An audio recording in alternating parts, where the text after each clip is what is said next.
गरीब पर ठंड का कहर। सर्दियों का मौसम था और पहाड़ों पर बर्फ गिर रही थी।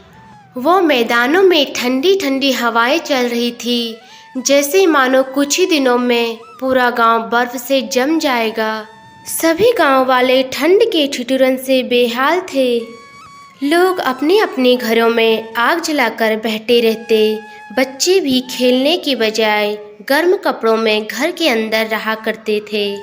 और वहीं गांव के पास एक गरीब आदमी बिरजू अपनी पत्नी और बेटे के संग एक झोपड़ी में रहा करता था। बिरजू के पास ना तो गर्म कपड़े थे पहनने के लिए और ना ही पैसे थे लकड़ी खरीदने के लिए।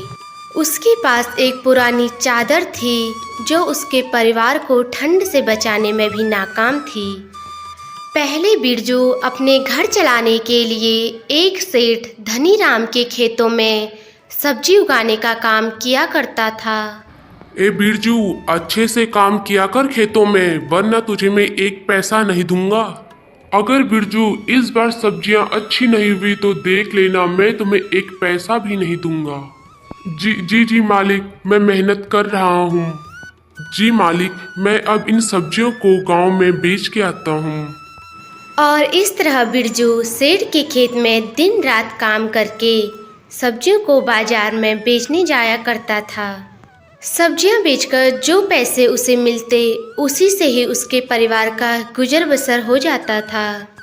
लेकिन कुछ ही दिनों पहले से ही गांव में इतनी तेज बर्फ गिर रही थी कि खेतों की सारी फसलें बर्बाद हो गई। बिरजू का काम पे जाना बंद हो गया।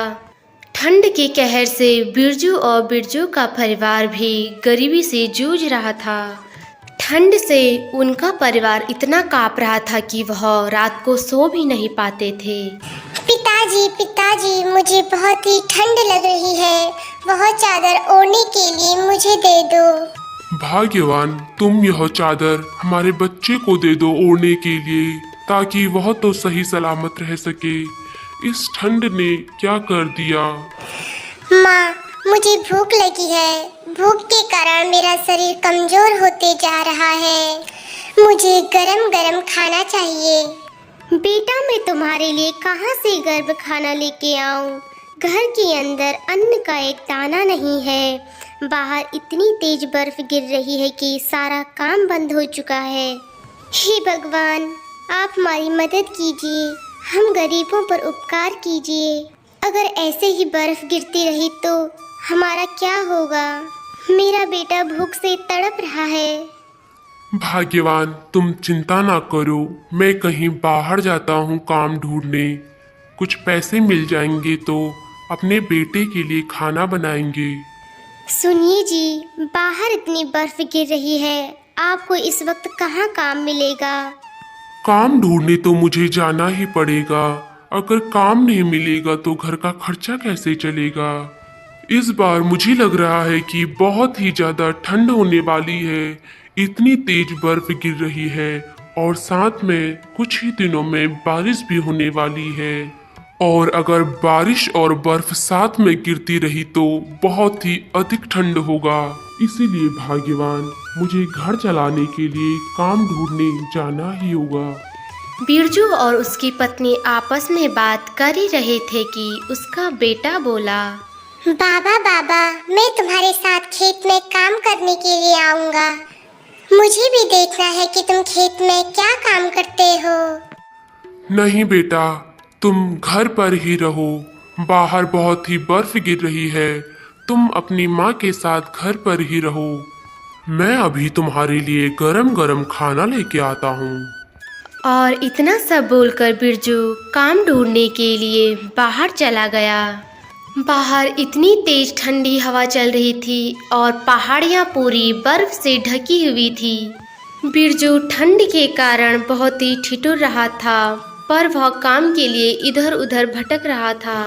बहुत देर इधर उधर काम ढूंढने पर भी बिरजू को कोई भी काम नहीं मिला और वह उदास मन से अपने घर को लौट आया। घर पहुंचते ही बिरजू ने देखा कि उसका बेटा बिस्तर पर पड़ा हुआ है। वह भूख और ठंड से बहुत ही कमज़ोर हो गया है। बेटा, मुझे कोई काम ही नहीं मिला जिससे कि मैं तुम्हारे लिए खाना नहीं ला पाया।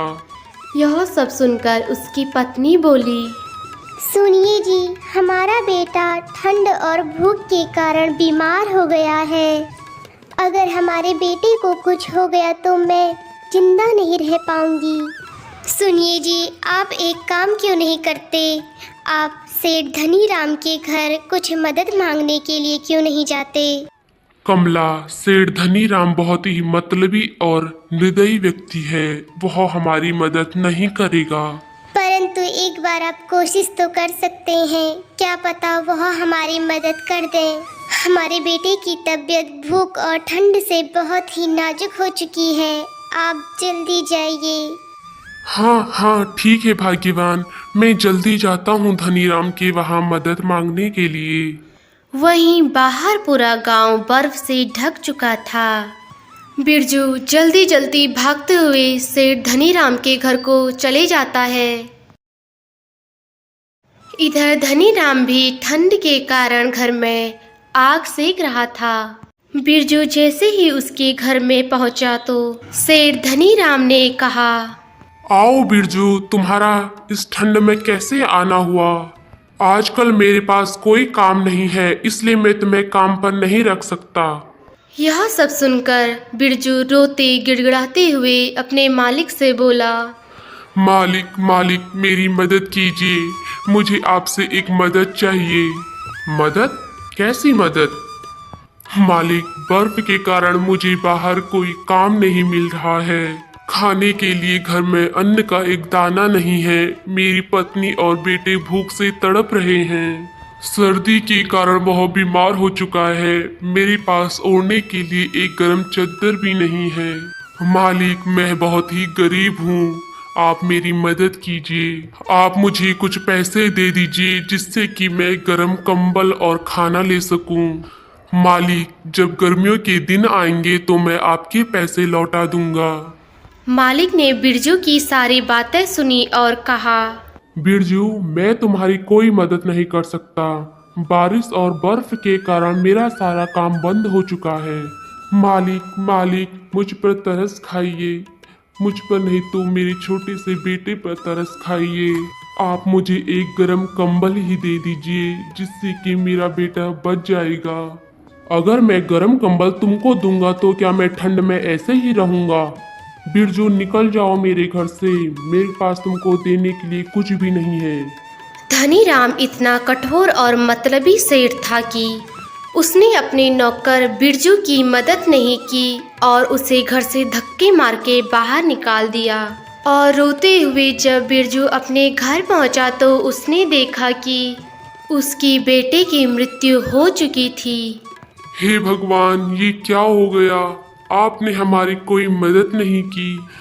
हे ऊपर वाले, ये तूने क्या कर दिया? मुझे मेरे बेटे से अलग कर दिया। तूने मेरे बेटे को मुझसे छीन लिया। बिरजू रोते हुए अपनी पत्नी से बोला, कमला, सेठ धनी राम ने हमारी मदद करने से मना कर दिया। मुझे माफ कर देना कमला, हम अपने बेटे को नहीं बचा पाए। सुनिए जी, जब हमारा बेटा ही नहीं रहा तो हम भी जीकर क्या करेंगे? और ऐसे ही बिरजू और उसकी पत्नी अपने बेटे के विलाप में रोते रहते। ऐसे ही दिन और हफ्ते गुजर गए, परंतु बिरजू और उसकी पत्नी को बेटे का जाने का सदमा बहुत ही गहरा लग चुका था, जिस सदमे से वह पति पत्नी दोनों बाहर ही नहीं निकल पाए। और एक दिन बेटे की मृत्यु के दुख से बिरजू और उसकी पत्नी की भी मृत्यु हो गई। गांव के सभी लोग बिरजू के घर के सामने इकट्ठा हो गए और वहीं धनीराम भी उसके घर पर पहुंच गया। ये सब देख धनीराम को बहुत ही पछतावा हुआ कि अगर उसने उस दिन बिरजू की मदद की होती तो आज ये दिन ना देखना पड़ता।